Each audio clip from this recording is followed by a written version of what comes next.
What's going on, ladies and gentlemen? Welcome back to another episode of South Stand Stories, the series. Of course, we go through everything happening around the world of Leeds United. And of course, we have a little talk about it. And this Sunday, what a match it is. West Ham United, a match crunchier than a packet of cornflakes, a match saucier than Nando's Peri Peri, and a match tastier than an A5 Wagyu steak. And Big Sam needs to get his gnashers dug straight into the teeth, or rather, try to get his gnashers dug into the teeth, straight into the meat of his former club, West Ham, for the benefit of Leeds United. This is it. It's crunch time, boys. It's crunch time. There's no two ways to slice it, to splice it, to cut it, to dissect it.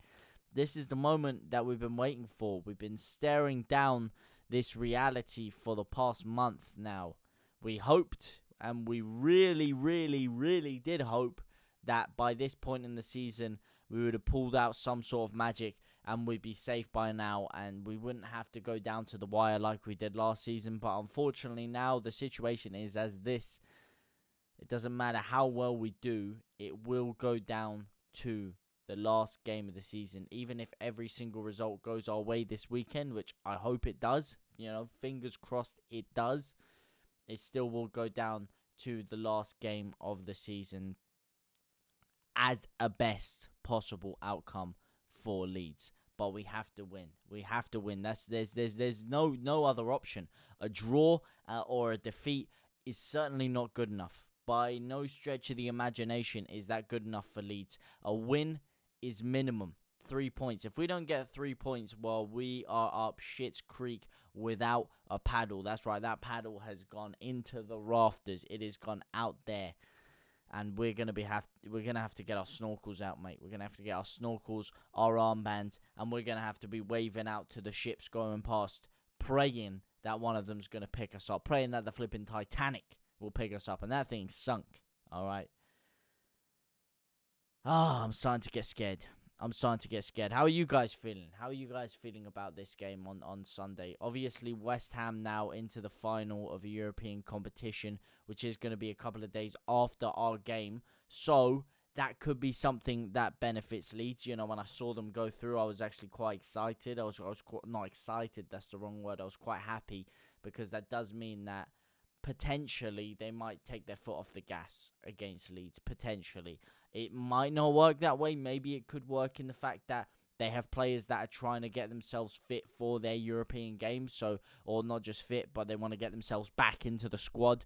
And they have a point to prove. It could work in that way. Or it could work in the way of they don't want to risk too many players. Players don't want to risk injury. And it could be something that plays into favor of Leeds. And I'm going to go on the positive side, and I'm going to lean down that angle that Leeds are looking positive in that sense. What about you guys? Do you guys follow me, or with that train of thought, or do you guys, beg to differ? I really do want to know what you guys think about this.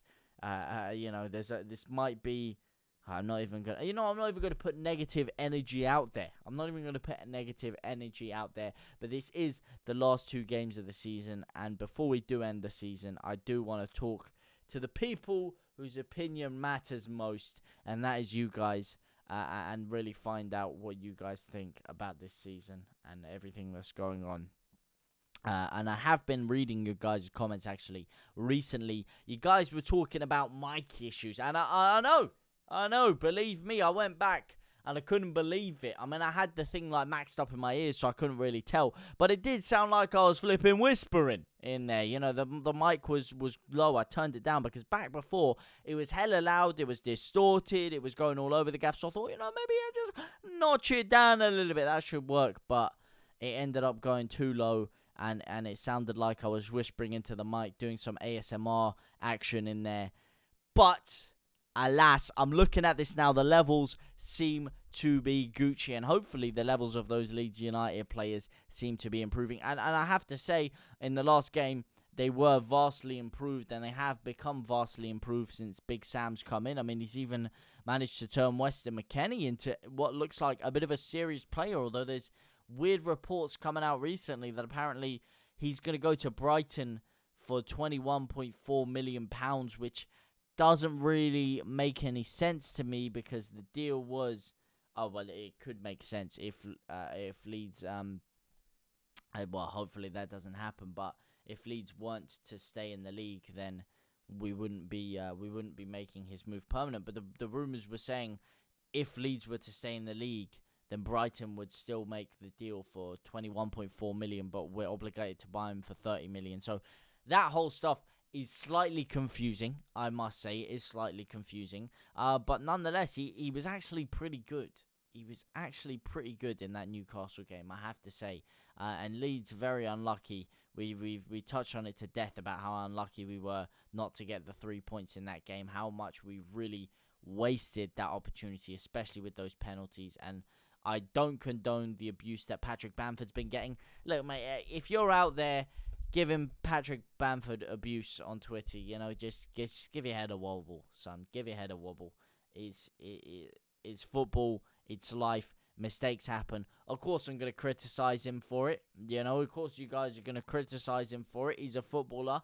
He's missed big opportunities this year. And when you do that, of course, you deserve criticism. But anything personal about him, just none of that. That's rubbish at the end of the day. That's a load of codswallop. You wouldn't say it to his face, so don't say it to him through the means of Twitter. Well, at least I hope you wouldn't say it to his face, because otherwise you'd probably get banged up. Because Patrick Bamford, let me tell you something, he looks like he could throw a dangerous left hook.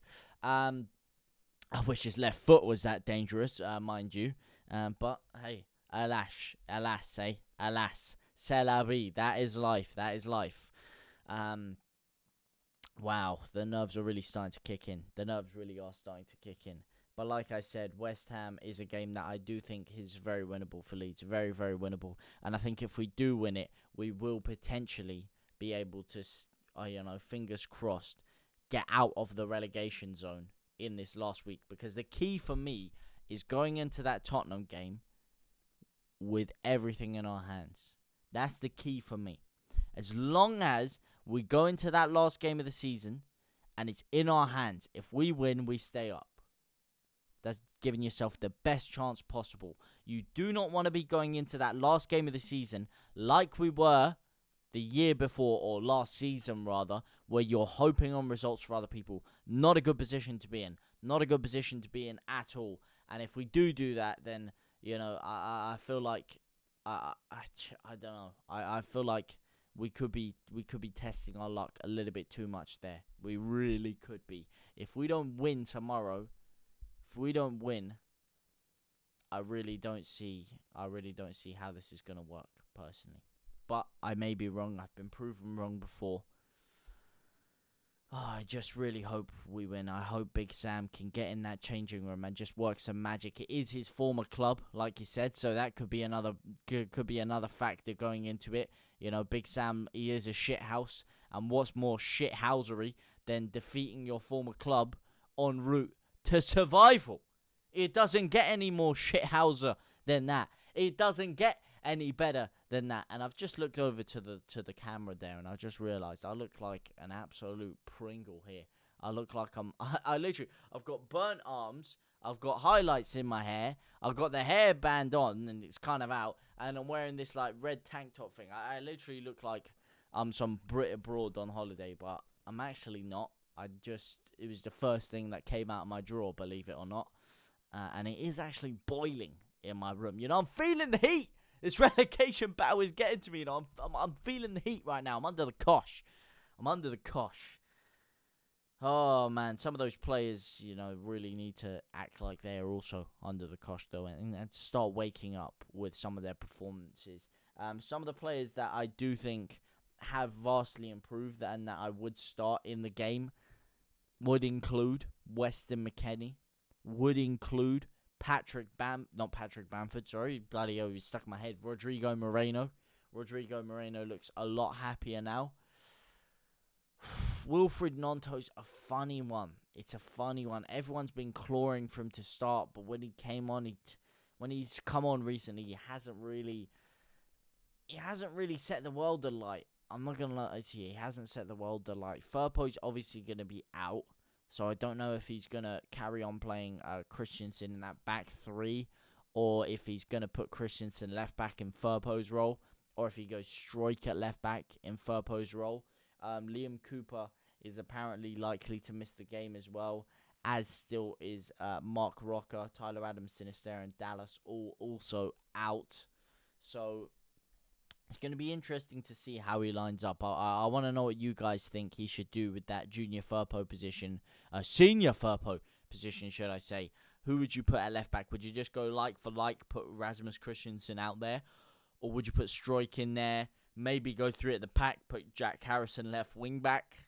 I think that could be a possibility. I'm intrigued to see what he does. Personally, if I had a choice, I think I would.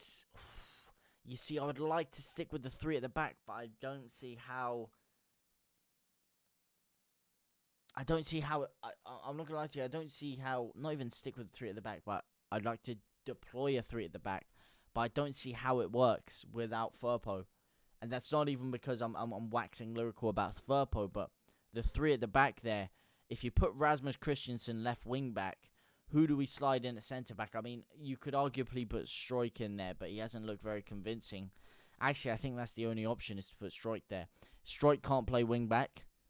Harrison, when he's played left wing back, doesn't look entirely comfortable there, and I think you lose too much of him going forward. So if we are to play three at the back, then I do think you're going to have to put Christensen left wing back, and you're going to have to put Struijk centre back, which, is not something that I'm too mad at, but I think it's I think it's a feasible option. I'd potentially go a back three of Struijk, Koch, and Voba. Left wing back, I would go Christensen. Right wing back, I'd go Ayling. Central midfield, Forshaw and McKennie. And then I want to go for a 3 up front. Rodrigo, Nonto, Somerville. No, I didn't put Harrison in. So Rodrigo, Nonto, Harrison. Although I don't think Nonto will really play on the right, so I think he'll actually go Somerville, Harrison. Personally, is what I would do. Although he'll probably put Rodrigo and Bamford in together. But that would be my 1 to 11 anyway. Let me know what you guys think. What would you guys use as your 1 to 11 going into this game? Do you agree with me on the Christensen thing? Or would you even play Bamford up front? Would you even play Bamford up front? Or would you drop him and maybe give him a rest and give Rodrigo the starting foal up front? I really want to know what you guys have to say. If you can let me know down in the comment section down below, that'd be very much appreciated. Just one more sleep, boys, and then the big one is upon us. And we're going to be here from 1 o'clock on Sunday morning. So make sure you're tuned in. Make sure you are there like swimwear. But for now, guys, I will see you very, very soon. Au revoir, my brothers and my sisters.